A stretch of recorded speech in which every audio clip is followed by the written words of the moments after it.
Hey everyone, Dr. Sharp here again. Today we're going to look at some of the formatting and genre expectations for some of the items in the professional correspondence portfolio. So I know you all have been working on these and we've all submitted memos, and I looked through those in the discussion board and they look fine, but I just want to show you a few things that are important, clarify what's due in the portfolio, make sure everybody's on the same page. So all three of these examples that I'm about to show you, they are going to be available for you to see on Blaze View as you're finishing up your documents this weekend.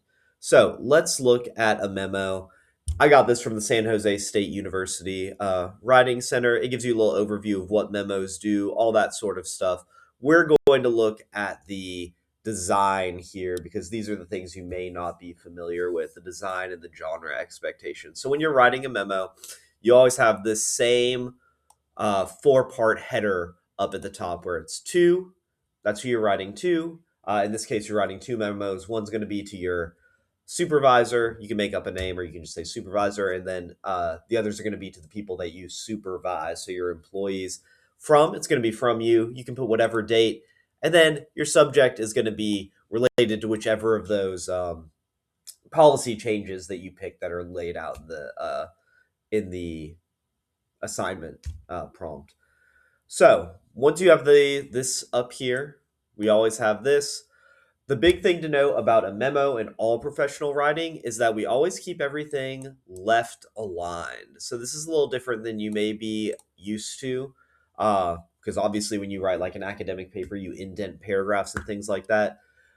In professional writing, we keep things left aligned. And the reason for that is since we're reading on a screen, it's actually better on our eyes and it's easier to skim information if everything is lined up in the same way like this. So you can see there's no indentations into the paragraphs. The reason we, if you're curious, the reason we indent paragraphs on printed paper is it makes it easier to break up the wall of text on a page, like a physical page. Not as relevant when we're working online.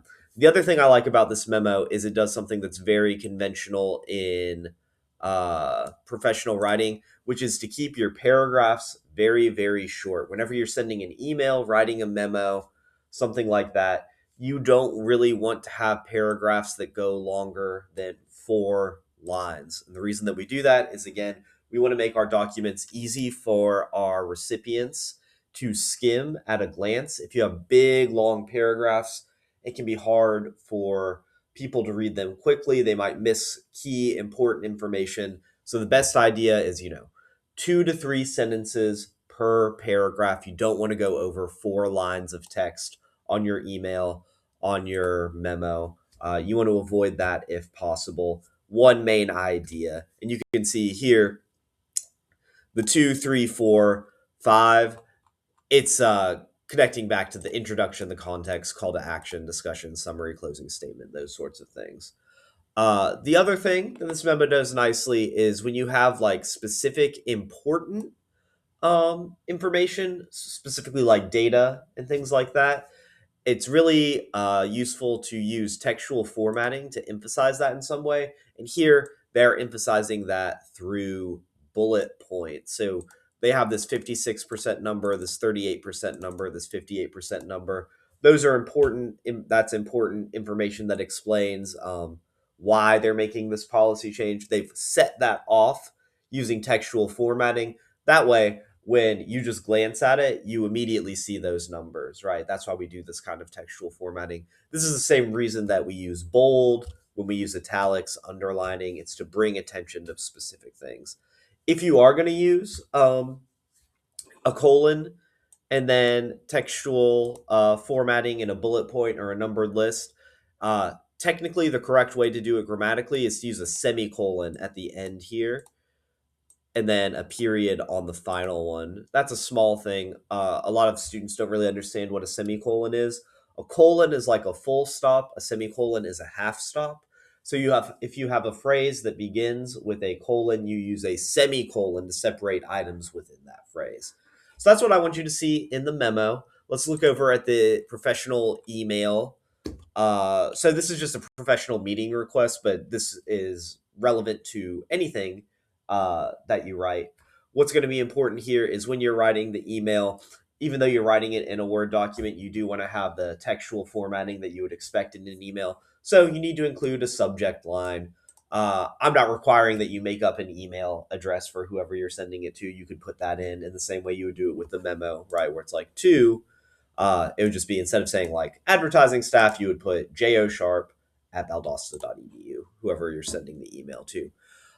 You can see professional request emails, same sort of generalized formatting as the memo, right? We do short paragraphs, no more than 2 to 3 sentences, no more than one idea per main paragraph. We use the textual formatting. Here, they didn't include the semicolons. If they wanted to be absolutely correct, we would put a semicolon in there. I would not take off points.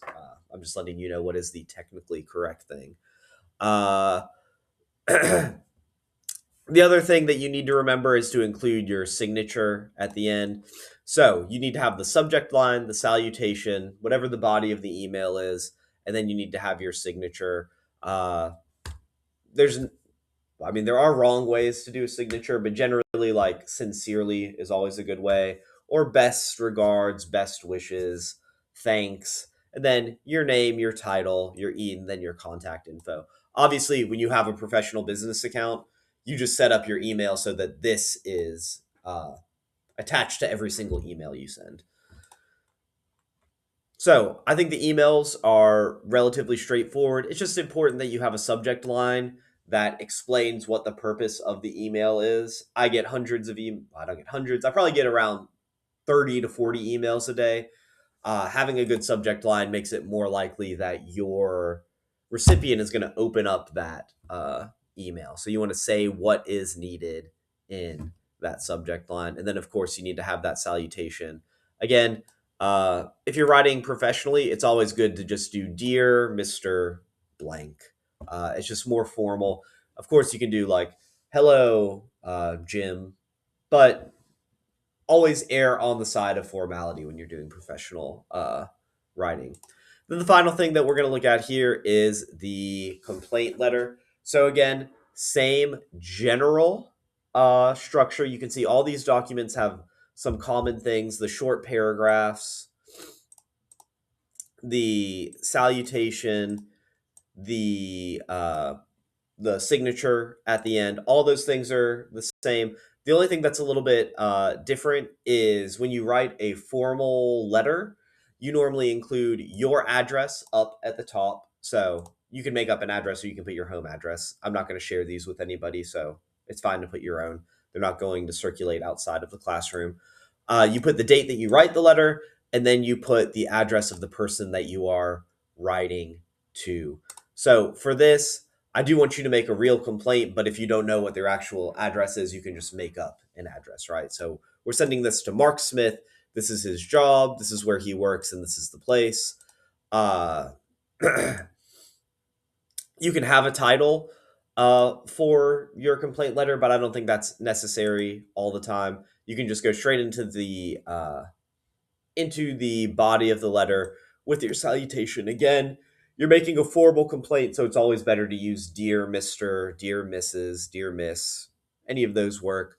You have the body here, and then you have the signature again. You sign your name, and then if you had anything that you attached, you don't have to have anything that you attach to this email, you would, or to the complaint letter, you would state here at the bottom what you've attached. So they are their sofa was broken on delivery, so they took some pictures and they put that on there.